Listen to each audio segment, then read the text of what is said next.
A Thousand Splendid Suns প্রথম অংশ ১ মারিয়াম ৫ বছর বয়সে প্রথম হারামি শব্দটি শুনেছিল। ঘটনাটি ঘটেছিল এক বৃহস্পতিবার। নিশ্চয়ই বৃহস্পতিবারই ছিল, কারণ মারিয়ামের মনে আছে সেদিনটা সে অস্থির আর চিন্তিত ছিল। বৃহস্পতিবারই ছিল সেই দিন যেদিন জলিল তাকে দেখতে কোলবায় আসত। জলিলকে দেখার সেই মুহূর্ত পর্যন্ত সময় কাটানোর জন্য মারিয়াম একটা চেয়ারে উঠে তার মায়ের চীনা চা সেট নামিয়েছিল। চা সেটটাই ছিল মারিয়ামের মা নানা কাছে তার নিজের মায়ের একমাত্র স্মৃতি।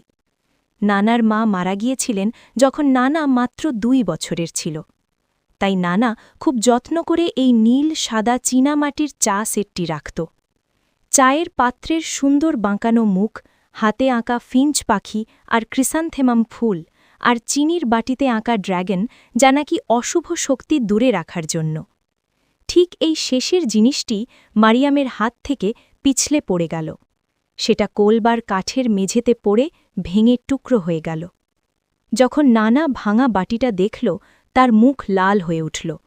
তার উপরের ঠোঁট কাঁপছিল, আর তার ২ চোখ, একটা দুর্বল আর একটা ভালো, স্থিরভাবে মারিয়ামের দিকে তাকিয়েছিল। নানা এতটাই রাগান্বিত দেখাচ্ছিল যে মারিয়াম ভয় পেল, আবার যেন জিন তার মায়ের শরীরে ঢুকে না পড়ে। কিন্তু সেদিন জিন আসেনি।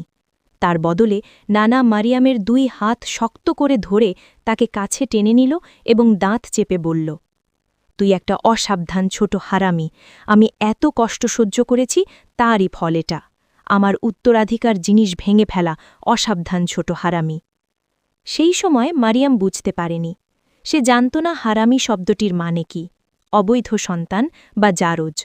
সে এত ছোট ছিল যে এই অন্যায়টা বোঝার মতো বয়সও ছিল না, যে আসলে দোষ সেই মানুষদের যারা একটি হারামির জন্ম দেয়, হারামির নয় যার একমাত্র অপরাধ হল জন্ম নেওয়া।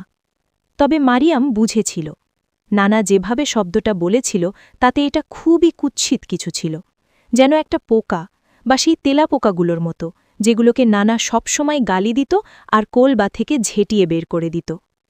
পরে যখন সে বড় হল, তখন মারিয়াম সত্যিই বুঝতে পারল।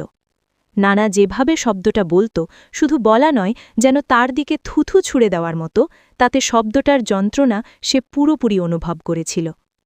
তখন সে বুঝল নানা কি বোঝাতে চেয়েছিল। একজন হারামি মানে অবাঞ্ছিত মানুষ, এমন একজন যার অন্যদের মতো ভালোবাসা, পরিবার, ঘর বা গ্রহণযোগ্যতার ওপর কোনো বৈধ অধিকার নেই। জলিল কখনো মারিয়ামকে এ নামে ডাকেনি। জলিল তাকে বলত তার ছোট ফুল। সে প্রায়ই মারিয়ামকে কোলে বসিয়ে গল্প বলত। একবার সে বলেছিল মারিয়ামের জন্মশহর হেরাত ১৯৫৯ সালে একসময় পারস্য সংস্কৃতির কেন্দ্র ছিল, লেখক, চিত্রকারী আর সুফিদের শহর। সে হেসে বলেছিল, এখানে পা বাড়ালেই যেন কোনো না কোনো কবির গায়ে লেগে যেত। জলিল তাকে রানী গওহার সাদের গল্পও বলেছিল। তিনি পঞ্চদশ শতকে হেরাতে বিখ্যাত মিনারগুলো নির্মাণ করেছিলেন ভালোবাসার স্মৃতি হিসাবে। জলিল তাকে হেরাতের সবুজ গমের ক্ষেত, ফলের বাগান, পাকা আঙুরে ভরা লতা আর মানুষের ভিড়ে ভরা খিলান আঁকা বাজারগুলোর কথা বর্ণনা করে বলত।